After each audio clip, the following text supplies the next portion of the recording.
Yeah, it was great. It was great. And I've had a chance to play around a little bit. I tweaked some of the images a bit. So if you want, I did the Andromeda and M51 and the dumbbell again, and I sort of took some time and tried to do the best I could on them. So Yeah, we here, I'll can look just at throw them those. at you. Yeah. Absolutely. All right, here's Andromeda. And yeah, necrotic, that would be something we would have in mind. But again, coordinating a lot of people's schedules, when the more people you have, it's really tough.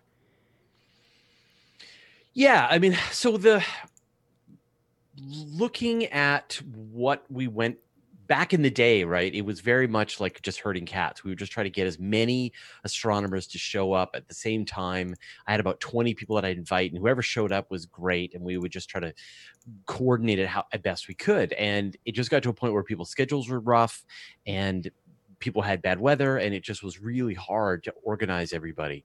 And so we ended up having to put it on hiatus. And then but so we're kind of going another route, which is that we start with a telescope that we can just totally count on, and then we will build things up from there. So and so yeah, having Paul or Pamela would be great. Having another astronomer join us with a different view of the night sky, someone from the someone say from Australia showing us the sun at the same time that we're looking at some night stuff would be great.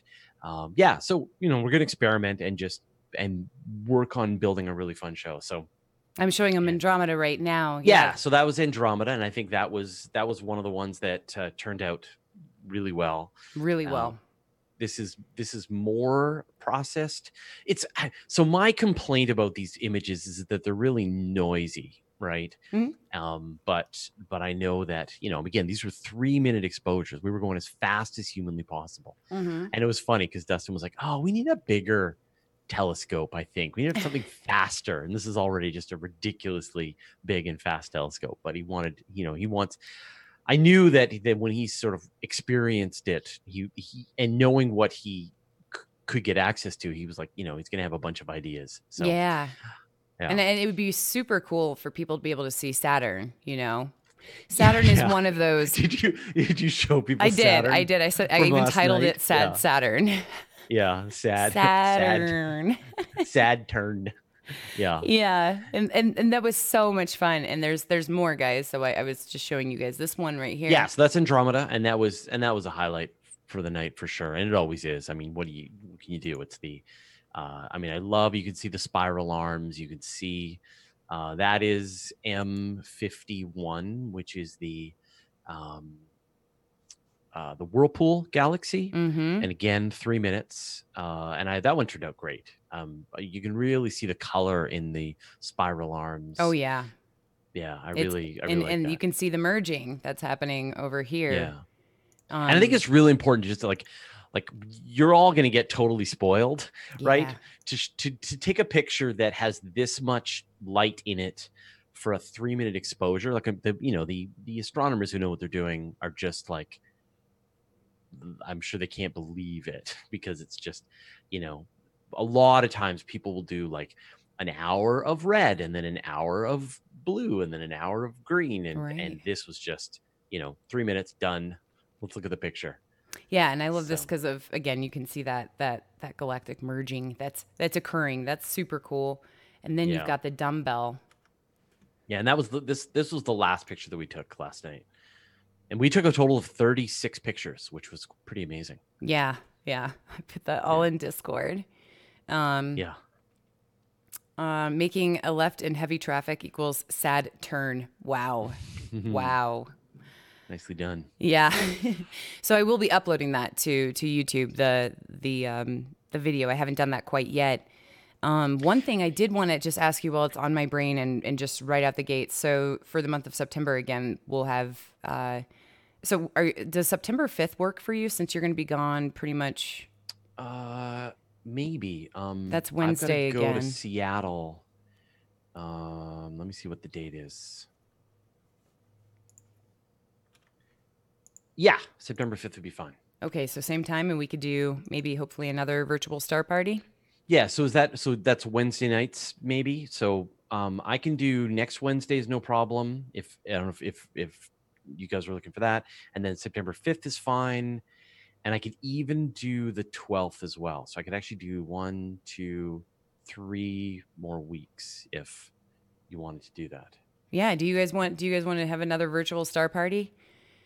I'm pretty sure everybody's gonna be like, "Don't even ask us. Why are Nah, you even nah, asking?" nah. Yeah, I'm waiting for the Yeah, person to say no. Right? yeah. Nah, there you Nah. go. There we go. Yeah. Okay. Yeah. So I think we could definitely do that. And yeah, if you just want to send me over those dates, because the Wednesday time slot does work really well for me too. Yeah, and the nice thing is we move closer, into fall, then the start Right. times can get earlier and earlier as we get Yep. more night. Yep. Not so In the much middle of day. the winter time, we could be starting at 5:30. Yeah. So I like it my when we have time. more night.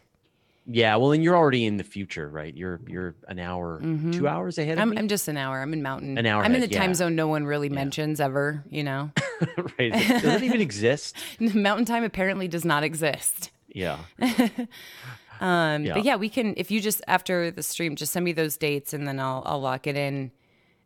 Star party, I'll Sure. bring the beer. Yeah, and that's the other thing. Is Yeah. like I want everybody to feel comfortable. So maybe the next star party, I might have a beer or two. It's a good Have some time. Trappist. Yeah, have some Trappist. That's what I was saying. I just told everybody that Trappist is a Yeah, beer. yeah.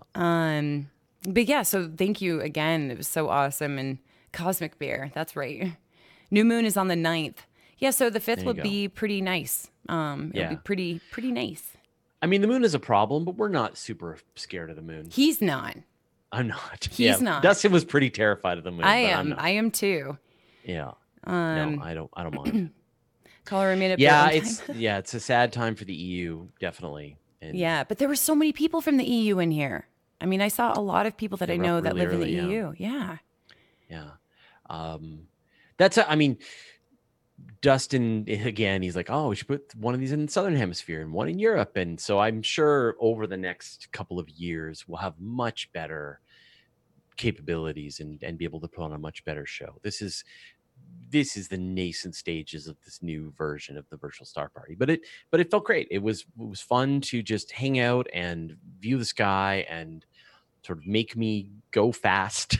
Yeah. Like No, again. it was great. And Yeah, we can yeah. also fill in the time. Like, we had a pretty engaging chat. I know Dustin was just having just so much fun with the chat. And I gotta Yeah, say that was it one of was my definitely highlights. blowing his mind. He could not Yeah. believe. Yeah, he was this morning. He was like, I couldn't believe how many people were like 4,000 people all at the same time. Yeah, Yeah. And yeah. it was just so great. And guys, Fraser also I've had a few people ask me like how can they contribute to Fraser? Fraser has a Patreon. So if and we do appreciate as science communicators, I know a lot of you guys support me and keep me going to do this. And, this has allowed me to have Fraser on. But also, Fraser does have a Patreon as well. So you can find that information. Patreon.com/universe today. There you go.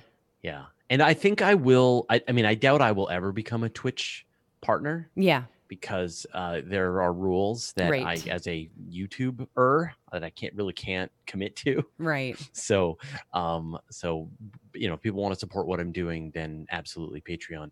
And so I was having a think after what we did. And a lot of people were like, where can we get, how can we get the photos? So I think what I want to do is I will prepare an email for the next day that will contain all of the images, and I'll try and That'd be crop them great. to like Android background wallpapers and and some things like that, so people can sort of see all the images, and I'll put some information in there so people can find out more about what they were looking at and stuff. So a way for people to digest what they saw Right. the night after. I was trying to look at what's the best thing, and I think email is great because then I can send a reminder when the next thing is going to be, and so I will get that all organized, and then hopefully we'll promote that, and then people can sign up to the mailing list. And the only purpose of it will be to send you just a download of all the images that we took during the star party. Yeah, and having those organized because I know that was kind of an afterthought that we thought of, but it's still. Yeah, well, and I want to take some more time, right? Like each one of those images, I can make them a little better, so I can take 5-10 minutes and tweak them a little better and go from there. So, and then send those out to people, because a lot of people were like, "Oh yeah, I'd love to have something that I can put as my Android wallpaper, things like that." Yeah. and the actual original images, some of them are pretty big. There's a lot of data in there. Yeah, So absolutely. Um, that's what makes it best. Just snap the pics and show them. Yeah, but having them put into a space, I actually got that feedback after. Someone was like, it'd be really good to have like a place yeah, where I people mean, can refer who's got to. 5 hours to slowly go through the stream and see the images that we did? So I think it would be nice to just make an email list right after the fact, and then we'll just send that out to everybody, and they can see all the pictures and go from there. And if they missed it, then they can see what they missed. And we can even put like some time codes in so people can get some, if they want, they can go back to the live stream and see some context of like, where were we at the point that we were talking about this picture. Yep, So no, that sounds great. Even, and absolutely. all we'll even throw in the garbage and the failed experiments, like Right. sad turn. Sad, sad turn, but it was still pretty cool. Yeah, And then Mars not looking very yeah, different than sad turn. mehers. But yeah, Yeah, so we cool. usually sit here too and just like talk about space. If you guys have any questions, I know I was getting a good amount of questions at the beginning, and Yeah. yesterday we weren't really able to completely focus on this because Fraser was working on a million things. I was also Did you working. answer that question about why we're not concerned about the risks of interstellar objects? So Because I I really see feel what like you did there. you just like, don't you know your job is to answer that question? And I can't believe you didn't. I So if didn't you, answer the question. so did you never even answer that question? Because it's actually pretty interesting. Yeah, no, I kind of address it, but then when I got that kind of hostility, Yeah, I usually just I tap know. out at that hostility. I don't really want to I approach it know. at that Yeah, point. that's the thing. You're just like, oh, I don't even want to Yeah, I answer don't even this. want to Even though engage. I really want to I answer this, I do, I don't want to do. answer Now I this. was just like, I'm not going to do that for you. I mean, I don't feel like this is how we converse. This is not a dialogue anymore.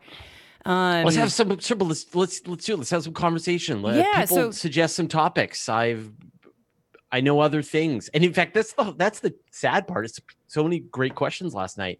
And I was completely in run the telescope mode, oh yeah. and really hard to switch my brain to talk about anything but exactly what's going on in front of the screen. Well, we So can start with that one. Do you want to answer it since you didn't get yelled at? well, I don't know though, right? Does that just No. Go like, for it. are we Go for like it. encouraging still? Like it's the way to get anyway. All right, sure. Yeah, So other here's the people cool want to thing, know. right? So Yeah, at any time, we learned about Oumuamua, which was this thought to be interstellar asteroid. Now seems to look like it could be an interstellar comet. And based on that discovery and a couple of other objects that have been found, astronomers estimated, I saw a paper that came out that they estimated there's about 30,000 of these objects passing through the solar system at any time. Now, most of them are going to be really far out, but some of them might be passing through the inner solar system. The velocity of Oumuamua was really high. And yeah, if it smashed into the Earth, it would cause a very bad day. But space is big, and the chances of these things coming anywhere close to us is very low. The bigger risk, I would say, is the comets that are coming out of the Oort cloud, because they are all falling into the inner solar system. They're moving again at tremendous velocities, way faster than the near Earth objects, and there's really no way to predict them. They come out of nowhere. right. You've got months before they get into the inner solar system, and there's really no way that you can stop and go out and try to stop them. So that's I think the bigger risk that people need to be concerned about is the long period comets. And there's really no way that you can stop one, right? Right. Because all of the methods that have been proposed for redirecting asteroids, time is what you need. You want to take years, decades to push them slowly and carefully out of the way. But with a comet coming out of the Oort cloud, they just come straight in and smack. Yep. So And someone said, well, how can asteroids hide? And not talking about comets, but now moving to asteroids, which there's a difference. Yeah. And I can go over that So too with them. there's a bunch of really great asteroid studying missions out. NeoCam is one that's in the works. There's a bunch of ground-based telescopes that find them, Pan-STARRS, the Catalina Sky Survey. And so they're constantly scanning the night sky for asteroids. But the problem is that they have a blind spot, which is the sun. And so whatever part of the sky the sun happens to be in, if an asteroid comes from that direction, they can't see it. And so a lot of times, many asteroids are discovered after they have passed the Earth, because now you're looking back away from the sun and you're watching the asteroid go back out into space. And so it's sort of unnerving to know that this asteroid came within a couple of lunar distances of the Earth, and away it goes. Right. But it's not that common, and it's just that your chance of spotting and discovering an asteroid is when it's really close to us. And there's just about 10% of them we had no idea they were there, and then suddenly they go past the Earth, and you realize that you just missed, an asteroid just missed us. Yeah. There was a comment that expands on things that are close by that could potentially disrupt us, and that's a CME, so a coronal mass ejection hitting Earth with all of the electronics we have. I think a large one in the 1800s melted copper wire. Yeah, that was the Carrington event. So back in the 1800s, there was a massive solar flare, and there's actually an astronomer. I forget his first name, but his last name was Carrington. I'm sure someone in the chat knows. And he was observing the sun at the time, and the sun flared, and it flared so much that he marked it as a pretty interesting event on the surface of the sun. And then hours later, Jimbo, there you go. Hours later, this coronal mass ejection swept past the Earth, and it was so powerful that it caused auroras visible at the middle latitudes of the Earth. It pushed big sort of electrical, push a lot of electrons through the nascent telegraph wires that were out there, and set a bunch of the telegraph poles on fire. And if it had arrived now, it would have just been devastating to the world's electrical grids. And in fact, more powerful ones have been seen blasting off into space, but not heading towards the Earth. So it's really just a matter of time before one of these happen and smash into the Earth and our electrical grid, because it's also connected, right? So if you've got the entire, say, eastern seaboard, it's all interconnected, and so if you have a couple of faults throughout that system, then the whole thing goes down. And so we need to kind of shift to a place where we've got things aren't so interconnected, and that's going to be solar power and wind power and battery packs and ways of storing the energy, so that if one part of the grid goes down, it doesn't take down the whole grid.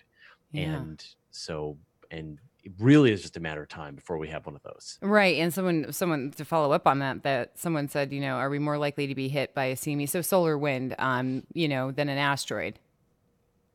Oh, yeah. Yeah. Yeah. Well, I mean, we're hit by a deadly asteroid about once every 100 years, a potentially deadly asteroid. And the last one that hit us was in 1908 with the Tunguska explosion. That one didn't kill anybody, or didn't kill maybe a couple of a goat herder in the Russian Siberia, but if it had hit a city, it would have killed thousands of people. So we know that asteroids that deadly do hit from time to time. Most of the time they hit the ocean, but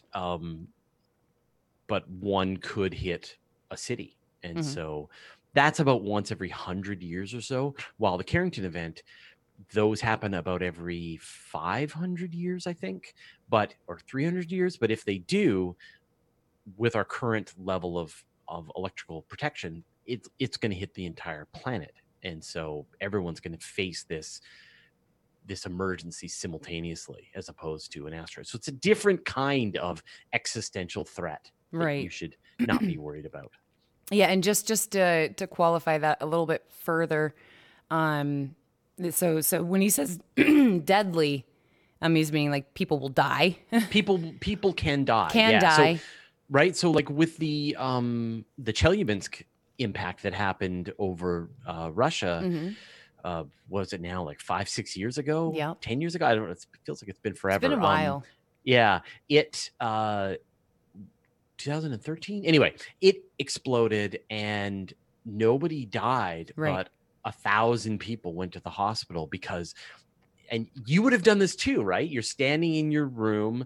There's this bright flash in the morning that suddenly it's as bright as daytime. Right. And you walk over to your window and you look up into the sky and you see this weird contrail from where the asteroid detonated in the upper atmosphere. And then moments later, the sound waves come uh, from this object and smash out all the windows right in your Mm-hmm. face. And so people were cut and had all of these injuries. And I know if I saw that, like, maybe I would know if I saw that really bright flash and looked up in the sky and I saw the contrail, I'd be like, get away from the windows. Right. But I probably wouldn't. I'd be like, Look whoa, at that's what's so that? cool. Yeah. You're right. Yeah. Yeah. So yeah. And so when I was talking about, the ones that are really catastrophic to Earth, guys, that's a different number. So I just want to, because we were just talking about that, Yeah. and I don't want people to be like, I thought Yeah. you said it was one, on any given day. Yeah. It When was I this. say deadly, I mean people could die from Right. it. Right. While the Chelyabinsk one, even though 1,000 people were injured, were sent to the hospital, nobody died because Right. they merely got glass all in their face and Yeah. body. So Yeah. I've paused chat. So guys, if you see me like reading something from a long time ago, forgive me. I just want to make sure I'm not missing your question. Someone says, is it possible to build huge flashlights and check out the outer solar system for asteroids and comets? Kind of like LiDAR, but Right. scaled up Well, massively. right. So you don't need a huge flashlight. All you need to do is you need to look in a wavelength that those cooler objects are visible, and the wavelength for that is infrared. Mm-hmm. And so uh, you want to have a telescope that is out in space, that is cooled down to close to absolute zero, that it's viewing objects in infrared wavelengths. So it's going to see objects that are just a couple of degrees above absolute zero, things that are really cool. And those will now suddenly be visible in that infrared spectrum. And so there's a couple of mission ideas in the works right now. One is called NeoCam. Mm-hmm. And that one hopefully will launch in the next couple of years, and it'll be the perfect machine for finding asteroids in space. But it's, we're more concerned with the NEOs, right? The near Earth objects, as opposed to the Oort cloud objects. Those, you just kind of can't predict them. And unless you could make some incredibly sensitive space telescope, you're not going to be able to do better than a couple of years at the most of warning that one of these things is inbound. And then to try and go out and stop it, that's beyond our technology. So so in the near term, it's the NEOs are the ones we're most concerned about, and that's where most people are trying to develop their technologies to detect as many of the potentially hazardous asteroids as they can find. And the hope is, right now we know of all of the 100-meter asteroids, the ones that'll ruin a continent. And the next step is to find all the stuff that are down to the city killers. Yeah. And that's going to take a new mission. So, And let's see, will the Parker Solar Probe assist with address issues with asteroids not visible here from no, the Earth? Parker Solar Probe is going to be busy working on its TAN. Mm-hmm. So it's going to be looking only at the sun, and in taking a sort of face full of the sun's solar wind and coronal mass ejections and things like that. So it'll absolutely help with the coronal mass ejection problem and the solar wind and the space radiation and hazards, and really, I mean, the goal is to try and figure out what causes these things. What are the series of events that lead up to the sun's weather? Right. Because once you get out into space, you've got astronauts that are out floating in between, they're outside of the Earth's protective magnetosphere, the Van Allen belts, which is really trying to save you. You are at risk to getting hit by particles from the solar wind. And if you get those really big solar storms, you can have this, the astronauts can be killed within a day. Yeah. The radiation can be so bad, so they need warning to be able to hunker down in garbage fort. I believe we talked about that on a previous episode, and wait for the solar storm to pass, and then they can come back out and keep doing their work. So trying to understand the chain of events that go from activity on the sun to the release of a solar storm to a way to know how the astronauts can protect themselves. This is what the Parker Solar Probe is really going to help with. Yeah, someone said, personally, I'm more scared of huge volcanic eruptions that cause global winters, in which turn cause economic collapse through hunger. But I think one space rock is more catastrophic. Yeah, these are all such low risk events, you know, like Yeah, there have been, I mean, they're also catastrophic, right? Like they've found these gigantic graveyards here on the west coast of Canada. And the thinking is that these were caused when huge tsunamis killed thousands of people in right, various communities. right. So those kinds of things happen from time to time when you have gigantic earthquakes here. You know, I live in one of the worst earthquake zones in the world. Mm-hmm. I've never experienced anything more than a trembler in my time, but I can imagine, you know, a 9.8 on the Richter scale would be an unfun day. But there's Yellowstone and there's the super volcano complex that's in Italy, and there's of course ones in Indonesia and places like that, and the amount of material that these things can blast out in one event is just mind bending and far beyond the impact of an asteroid impact. So Mm-hmm. yeah, Someone but said we need an infrared satellite warning system network for asteroid detection. and this is what people are hoping to build, Right. right? There already are to a certain degree, but the next big machine that's going to help out is going to be the Large Synoptic Survey Telescope. That's the Mm-hmm. one that's going to be built in, it is in under construction in Chile. It's going to see first light in 2021, and it's going to find the vast majority um, of the potentially dangerous asteroids just on its own. I think it'll find like 90% of those city killers, and then just over time, more telescopes and more space missions will do it. Ooh, city killers. Yeah, yeah. Kibar Sosi says, "Don't worry, guys. Jupiter will protect us." No, the problem is that Jupiter is half friend, half enemy. Right? Right. Jupiter has sent asteroids at us at the same time that Jupiter has stopped other asteroids. So it both perturbs the orbits of objects Mm-hmm. and sends brand new objects our way, and also protects us from other ones by consuming them. So it's a and actually astronomers are really on the fence right now. Does it do more harm than good? Yeah, yeah. I usually talk about it protecting us because it does, again, but Yeah. there is something I was even talking about how asteroids, you can pick up that velocity if you go by something coming Yeah. in, like Yeah, a no. comet So coming in. frenemy is absolutely Right. the best way to describe it. And I think over time, like I said, there's a couple of researchers that really feel that actually Jupiter has caused more Oh damage no. than help. Oh So no. yeah. So stop Stop saying being that such a Jupiter's fan of Jupiter. amazing. Yeah. Yeah. Jupiter could go, and it would make the whole solar system that more stable. Oh, I don't want to think Jupiter about at any that. time could kick planets out of the solar system. Yeah, but we also if it goes then it's moons. Yeah, no, like of course. I mean, it can take its moons with it. But no, We still I have don't want Saturn its and its moons to moons. go. I'm just saying.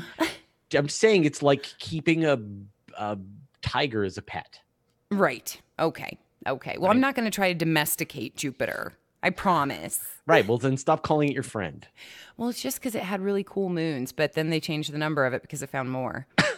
More, yeah. More moons, but that's okay. Again, guys, that's what Jupiter does. Someone did say that someone asked Canada earthquakes. What? Yeah. I'm in the ring of fire. Go on, just in case anybody doesn't know. I'm just, Well, I mean, the Ring of Fire is just this volcanic region around the Pacific Ocean. So it includes Japan and the the Kamchatka, and Alaska and Panama and Costa Rica and think about the west coast of the U.S., Mount Rainier and Mount St. Helens, and we've got a bunch of volcanoes here in Canada, in British Columbia as well. So, and we Yeah. get earthquakes all the time. Our Yeah. whole area is, you know, we learn a lot about earthquakes. Yeah, we have Rocket Sage here in chat. She is a geologist, and she's a part of our little crew on here for Brain Bites. So she said it's all due to subduction. She's throwing down those big words. Yeah. Yeah. We're subducting. Is that picture from last night? It is. It is. Yeah. I want a sibling for moon. Like another moon? Another moon, 2 moons. 2 moons. Apparently, the mini moons, which a lot of people don't like the name, are going to be the ideal places for us to test out lunar mining. There's actually, the Earth has a whole bunch of tiny, like 1-2 meter moons, really just captured asteroids, briefly captured asteroids, and they're very easy to get to, and would be a good way to, test out our techniques for asteroid mining. So. Except, of course, along the San Andreas, but transform faults create even bigger quakes, yet less volcanism. Yeah, so we've got all of the above. we've got one transform fault, and I think we've got the subduction there's one subduction on the outside of Vancouver Island. What's the transit times to Jupiter and back? That's a good question. About a year and a half to get out to Jupiter. Yeah. Yeah. West Coast is best coast geologically. Yeah, apparently I'm screwed because I'm, right next to what is it? I'm not even remembering. Everybody here knows. We talk about it with Dr. Pamela. Like the Yellowstone. Yellowstone, yeah. Yeah. Yeah. I'm assuming it's a super volcano. That woman really loves her super volcanoes. We'll be okay, Rocket Sage says. Okay, well, she's a geologist, so, and she streams on here and talks about this stuff too. She has a really cool setup. Yeah. Galileo took 6 years, but that was the long way, right? Galileo was. Yeah. They had to change the way Galileo was going to launch because they had to change the rocket system that it was going to be using because of the Challenger accident. So they had to switch to a less powerful rocket, and so they had to do some planetary assist before they could get out to Jupiter, while Juno took a much more straightforward path, and New Horizons went even faster. Yeah, New Horizons Horizons gravitational assist from Jupiter. See, in that case, Jupiter was our friend. See, I could argue it. I could argue it. Yeah, yeah. Because it was every now and then a tiger will eat one of your enemies. This is true. Touche. It doesn't make you your friend. Yeah, that's a good point. Yeah, because I think we got out to Pluto in about 9.5 years when we were supposed to be like 12. Yeah. Yeah. So it's a really quick way to get out to the outer solar system, and that's what Parker is doing, right? It's doing a ton of these gravitational slingshots, but in the other way, to use it to get into orbit around the sun. Someone actually, since someone we're talking about obviously Jupiter, so the next thing that comes up, someone's mentioning Saturn. Let's talk about Saturn's rings. What do you want to know about Saturn's rings? Let's talk about Saturn's rings. They're beautiful. I enjoy Saturn's rings, especially looking through a telescope. The thing that's fascinating to me is that at the thinnest point, they're only 10 meters thick. Right. Which is just crazy, right? Like the height of your house, that's how thick Saturn's rings are. But yeah, except in the telescope that we used last night, most of the time Saturn is delightful to look at. Sad. We should show. Do you have a copy of Saturn? I was just gonna be like, oh, wait, let's do it. Yeah, no, I have it. I can find it. You do have it? Okay. I can find it. And Mehrs. Yeah. This was Saturn. Is the Death Star powerful enough to blow up Jupiter? Sure, why not? And just so you guys know, this is using a telescope that's designed to look at deep sky objects. So this is not designed to look at something that is, like almost 10. Is it 10 AU roughly? Well, it's very bright and it's very small, and so while the telescope that we were using is designed to see things that are very dim and very big. Right. So it's the exact opposite of what you want to do. Although we did get a shot of the moon, which I don't know if you want to show that one. That was all right. The moon was The moon looked amazing. okay. No, I can But it totally can, show I mean, that. again, it can look so much better. Yeah, come on, the Saturn shot was epic. Yeah. Oh yeah. I'm sorry. I increased the. Yeah, this was Andromeda that we got last night. But here, let me go to the moon one. So that's an example of something that is actually very bright and very big. Yes. Only about 2.5 million light years away from us, guys. Yeah. Yeah. And So- coming to get us. And coming straight for us. No big deal. Here's the moon. The moon actually was pretty. Yeah. It was pretty. I like it. Yeah. Yeah. I mean, it does not hold up to pictures that other people can take with the moon. So again, we can do so much better is what I'm saying. Yeah. Hang tough. Yeah. So there's always room. That's what we're going to learn here through all these processes, that there's always room for improvement, guys. So yeah. I think in the future, you're going to see a whole bunch more telescopes bolted onto that mount. Yeah. But as we learned last night, it can handle like 200 pounds. So Right. And I got to admit, so I was so sad that Space Engine didn't have the veil. Here's the Trifid. I'm going to show the Trifid. This one was pretty sweet. I mean, the fact that you could capture that blue. Yeah, that was great. And also you can see the darker regions of that nebula. Pretty cool. So we did this last night, and yeah, again, guys, I will put it on the YouTube. So if everybody's, and I will highlight it here on Twitch. Not many people use the highlights here on Twitch, but that's fine. I just use those to export it to YouTube. So, and I was thinking we should do something like let people vote. Like we could just, I want to give people a chance to really be the ones telling us where to shoot pictures of. So, and there's a lot of objects that people have no idea what they are. And they don't even know if they're going to be good. Like we tried a bunch of things last night. The Wizard Nebula, the Iris Nebula, that was fun. So I think there's a lot of objects to do. Someone asked about a good starting telescope, which that's always a point. And now the argument is there about getting binoculars. Binoculars are great as the way to start getting into astronomy. Buy a pair of astronomical binoculars. You're looking at about $50 or so, and they have it's a beautiful view of the night sky. You can go out, learn your constellations, look at some of the brighter objects that are out there. You can even see some of the planets, the moon, Milky Way, things like that. Then as a good starter telescope, it all just depends on whether you want to do this manually with a larger light bucket, or you want something that's a little more automated and will track the night sky for you. So manually, I really like sort of the Celestron has like I think it's their 127, 137. It's their sort of their entry level 6-inch reflector, and it's not very expensive.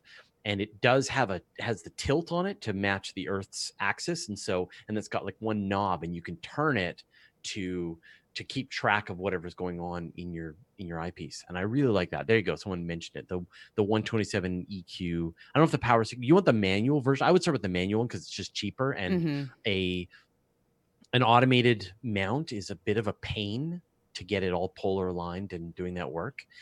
And then, or go the Dobsonian route, and you can buy like about an 8-inch Dobsonian for, again, about $300. So I would go with either of those telescopes as a starting telescope. Probably the 6-inch. I'd go with the 6-inch Celestron. Yeah. And then you just learn if you're hooked or not, right? And I mean, I would go with binoculars first, but then.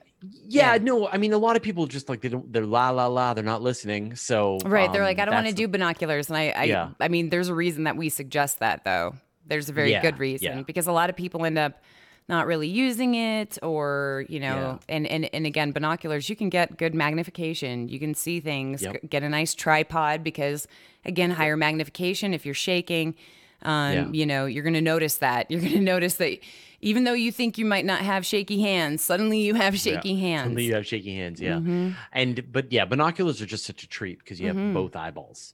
Yeah, there's something special about having both eyes as opposed to just using one eye to look through a telescope. But if you want to see like the rings of Saturn, you want to see Jupiter, you want to see the bands on the planet, you want to see the really nice craters on the moon, you want to go to a little telescope. And then just, if you're still hooked, then go to like an 8-inch Celestron with a automated mount or the equivalent of a Mead. Mhm. Those will and you can attach your camera to them. And you can start taking some pictures. It's a really good way to go. And if you're still hooked, then sky's the limit. Right. Um, I'm trying to think here. You can even see, yeah, and even if you got a 6-inch Dobsonian, you can still see. Those are great for looking at things. Hmm. Nearby. You Yep. know.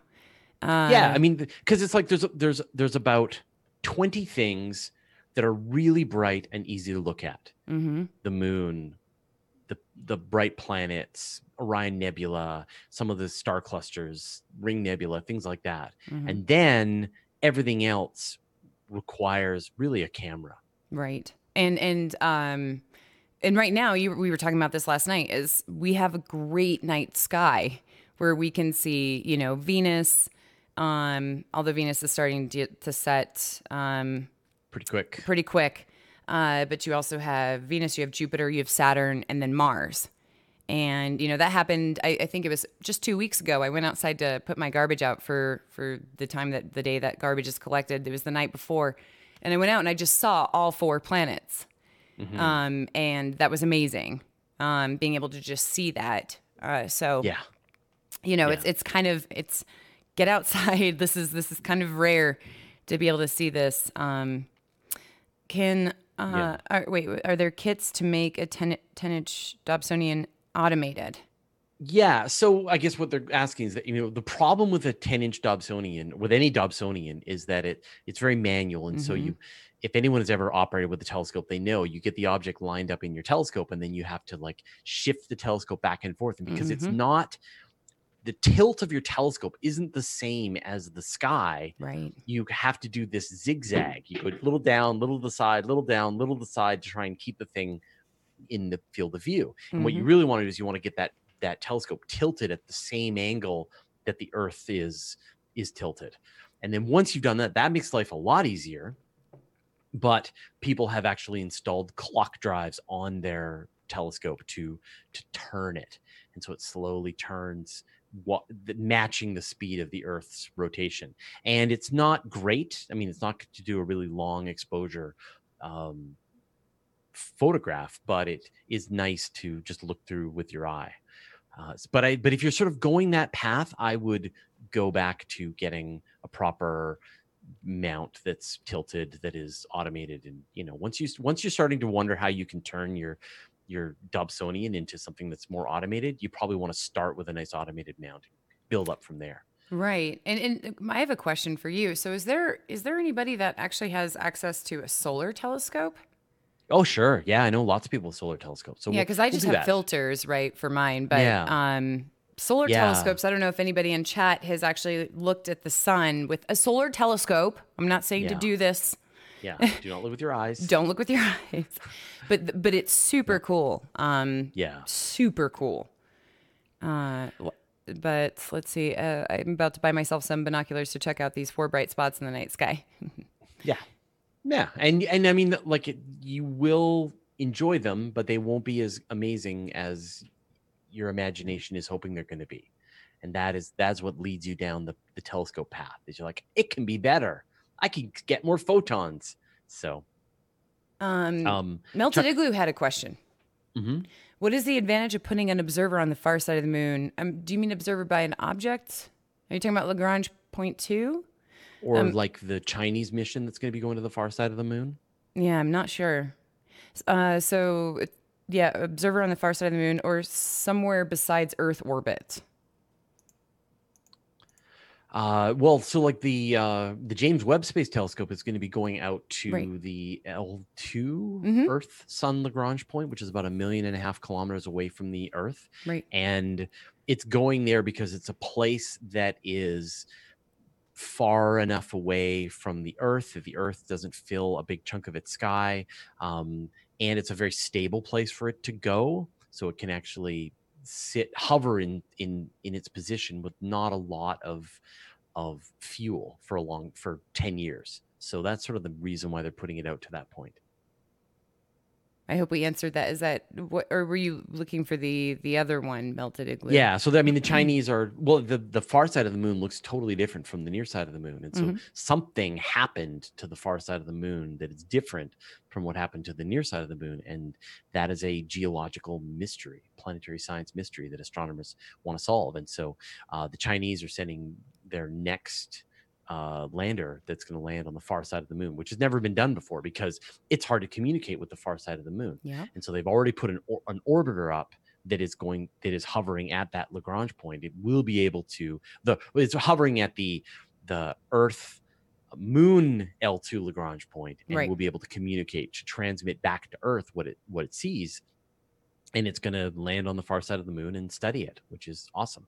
So, first time that anyone's really set down on that region of the moon to try and study the chemistry of the rocks and figure out what's different about the far side from the near side. Yep. I've seen video of the sun through a telescope really close up. It's amazing. It is. It is. Um, Yeah, there's a couple. The Coronado makes a really great solar telescope, but they're kind of expensive, but they're great and really simple, right? I mean, you just point it at the sun, and it's a nice little telescope, and it has one job. And then Lunt is the other one that does it as well, and both are just so great to look at. mm-hmm. Awesome There's solar one job, scopes. and it Yeah. does it perfectly. A Lunt and a Coronado. Yeah. So speaker says maybe good for parallax too, having an observation point a bit further away. Not really. I mean, the main parallax comes from the fact that the Earth is going around the sun, and so you're looking at one point the Earth is on one side of the sun, and then 6 months later it's on the other side of the sun, and that's I'm trying to think, like 300 million kilometers difference from one side to the other, and that's how they do their parallax view. If you Gotcha. put a spacecraft, if you move the Gaia mission out to say Jupiter, Mm-hmm. then it might do a better job of parallax because now it's got a much farther distance that it's going to be able to do. Which is better, 10 by 42 binoculars or 15 by 70? So the 10 by 42s are going to be lighter and a Mm-hmm. little easier to use, but they're not going to give you as nice of a field of view.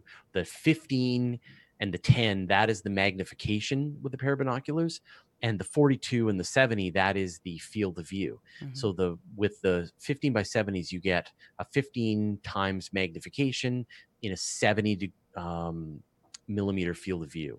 Do you have your aperture. you have your binoculars, don't you? What are yours? Mm-hmm. Yeah. Can Mine you are show 15 them? by 70s. Yeah. I would recommend Yeah. the 15 by 70s. So, but they are heavy. They're right? heavy. So Tripod. yeah. Well, yeah. but like I to always just, used a look around and tripod, but see, I right? also, yeah. So, but they're. I mean, I would probably go with a 7 by 35. So just something, just small, cheap binoculars. Start with that, and that alone will take you a long way. And then, if you're enjoying yourself and you're going out and you're seeing stuff, then go to probably one of these, and then you'll know to switch back and forth because Mm-hmm. some objects look just fine in the 7 by 35s, and they're light, right? And they're cheap. You can buy a pair of 7 by 35s for $20, and then shift up to these later on, because these are more like $50 to $70 depending on the Right. Those are get them on Celestron. sale. Doug. Yeah, these are Celestron ones, but Mead does a similar version, and other people do them as well. Yeah, I was lucky enough to, like, my astronomy professor actually let me. I was the privileged student because I'm probably the only one that really enjoyed the class. But he let me have access to his locker, which had a whole bunch of different binoculars.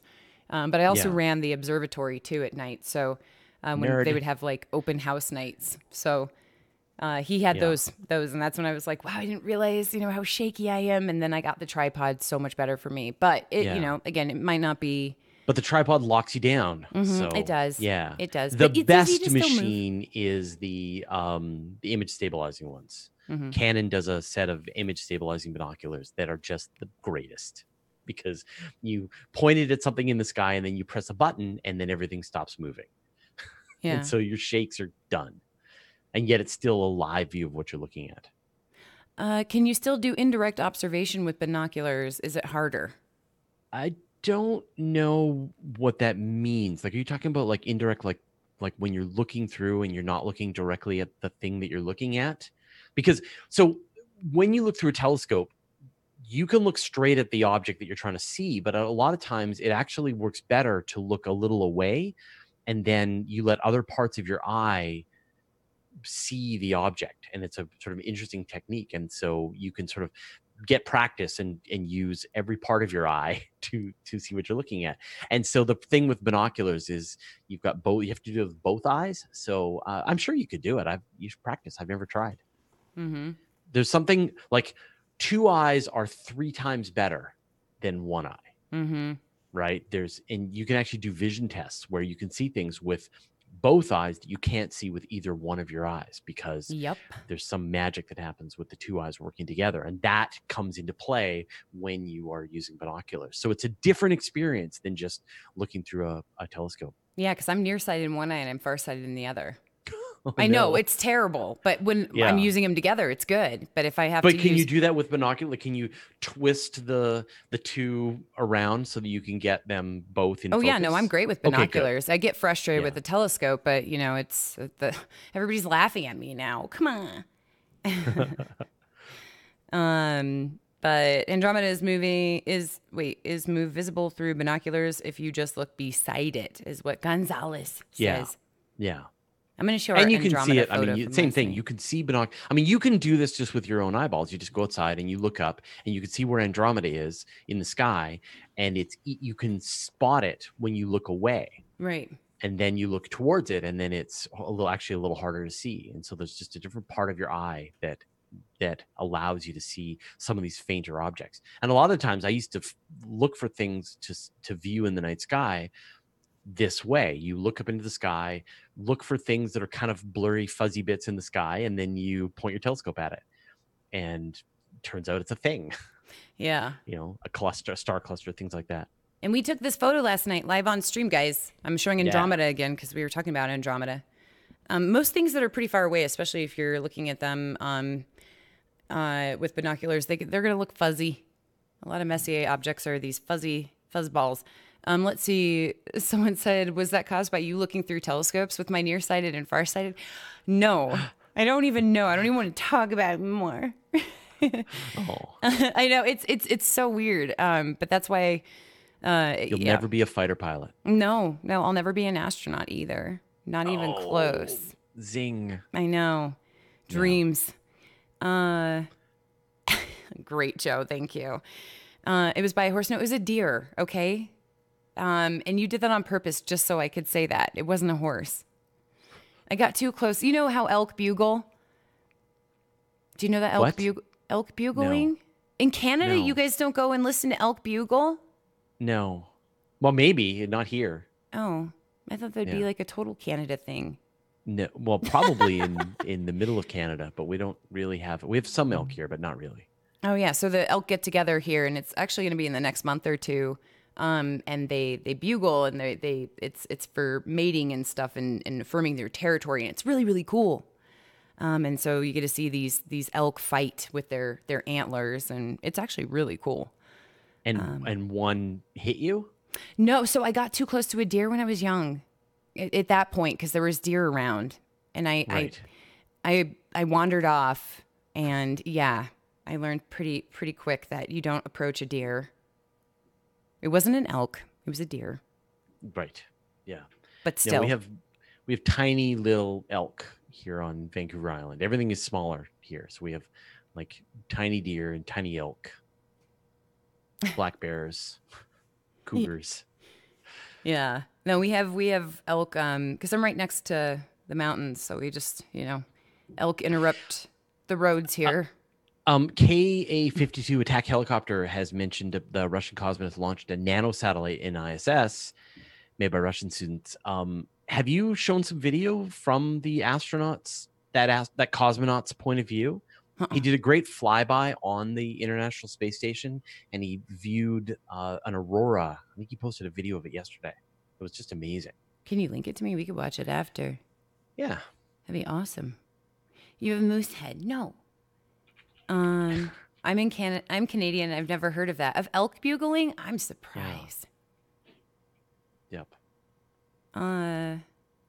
So let's see here. Stop making stuff up. Whatever.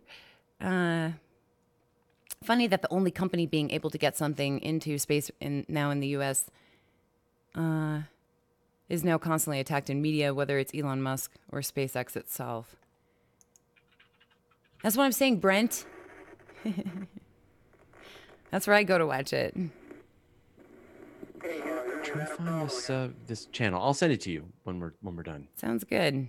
It looks like we have, a time for maybe another question. If anybody has any dying questions, we are down to that 5 minute. So I don't go there often. I'm pretty close to it, so I go there all the time. Yes, that video was super cool. Awesome. And I'll still be here. I'm not going anywhere, guys. Hey, mashed potato. He's trying to find the video for us. Yeah. Okay. That's why there is silence. Sorry. I did ask a question, but I think it got missed. Go ahead. There's his channel. Ahead. Awesome. So okay. his name is Oleg Artemyev. Wow. What good resources would people find locally to bootstrap an interest in astronomy? Like, are you trying to encourage other people to do astronomy, or are you trying to learn more about astronomy?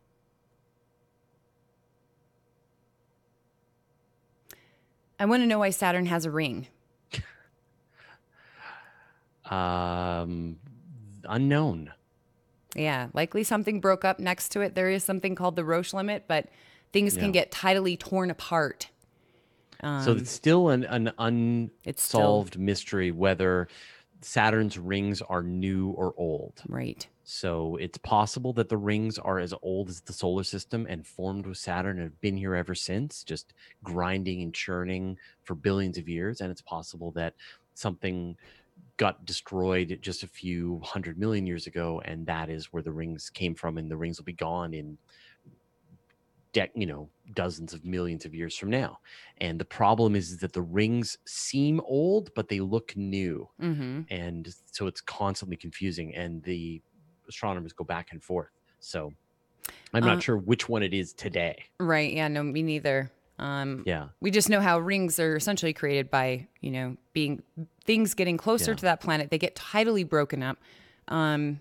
Let's see. So Pitch Pit says, what's the best way to know what you can see in your part of the world at night, any given time of year? Sure. So the tool, there's a couple of tools that I'd recommend. One is Stellarium, and it is just a fantastic piece of software for viewing the night sky, and it just creates a simulation of the sky above you, and then highlights all of the objects that are happening, so you can see where Mars is, where the moon is, and then you can run time forward and backwards in time.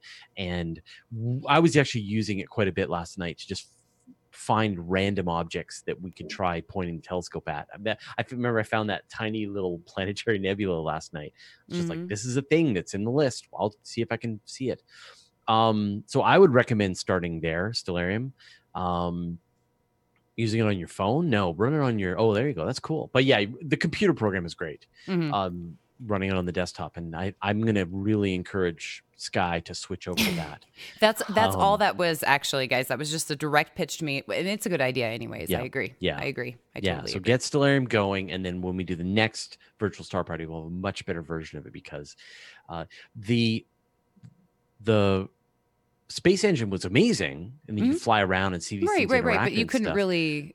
You didn't have any context for where everything was in the sky. So, well, I mean, I could show relative to Earth, but again, that's going to still be, and I couldn't find everything as well. So, I haven't used it in probably about I think it's been about 3 years. I was in school at the time that I was using it. But yeah, there's so many apps for your mobile phone. You just look up stargazers. Search things like that for Android or your iPhone. So what's it going to take? So the sub goal here that says 5 out of 10, what's that about? So I try to at least get, and it includes resubs, but just, you could also be new subs, but at least 10 per stream. Because I need to live. So you're trying to get an additional 5 An subs additional today 5 subs today. Yes. as part of this. Yeah, it's actually a pretty small goal. But Yeah. but again, it's astronomy, so I'm not playing a video game. So that's going to Well, be but a that's little. the whole point, right? Like, there's a lot of video games already on Twitch, but wow, having someone come and spend hours every day doing educational content to help inspire people about space and astronomy, that's amazing. People should be subbing to you. It should be super easy for you to get an additional 5 subs today. I think we can do this within the next minute or so before I leave, I right? maybe Everyone we just got watching? another one. There we go. But and Because I mean, like, we create the world that we want, right? And the yeah. world that we want is the one where people appreciate and celebrate education, as opposed to, well, I mean, we love Ninja. I mean, he's the best. But still, people who play a bunch of video games. Yeah. Yeah. Yeah, no, and this So is, to me, this is like something that's really important. I don't know. There's and video games have a place too. So it is kind of don't weird to get me have wrong. this. Yeah. But like, games, guys. So yeah, yeah, but I think it's just important. Like, it's great to see people again celebrating and supporting educational content and things like that. And I think if we can help you get a living doing this, then you can show up on a regular basis and keep doing this, as opposed to, other work. So yeah. there you go. Yeah, and that's the goal. That's the goal. And There we go. I think we made the goal. Did we But do yeah, it? Yeah. Thank you guys. All right. Thanks, everybody. Thank you. No problem. I get and that's the other thing is I need to learn to be like that, because I'm so just like, it's okay. Don't worry, guys. This is just what I want to do with my life. I want to. I'll eat tomorrow. It's okay. Well, Yeah. thank you so much. No problem. Yeah, send me those dates, and we'll get that squared away, and we'll have more of these virtual star parties. And guys, I'm staying, but check out Fraser Right Universe today, YouTube, all the places. Also, if you want to support Fraser, latest video. I don't know if you showed off the latest video, all about adaptive optics. It was super fun. you did one it's on really good. adaptive optics. Hmm. Okay. And then the next one, so that's on my channel if you want to grab that. And then the next one is we got a whole thing on dark matter, which is coming out next week, but it's like 20 minutes long. So Well, 20 minutes taking is us a no little problem longer for my than- stream. We do this Yeah, long. yeah, So I know. I would love to have a 20-minute section on dark matter, Yeah. and just 20 minutes of we're still trying to figure it out. Yeah, I mean, that's the conclusion. Just Right. spoiler alert. Right. But All yeah, right. but the adaptive optics one is great. It is telescope porn. Awesome. So just a whole bunch of really great 4K videos of telescopes shooting lasers into space.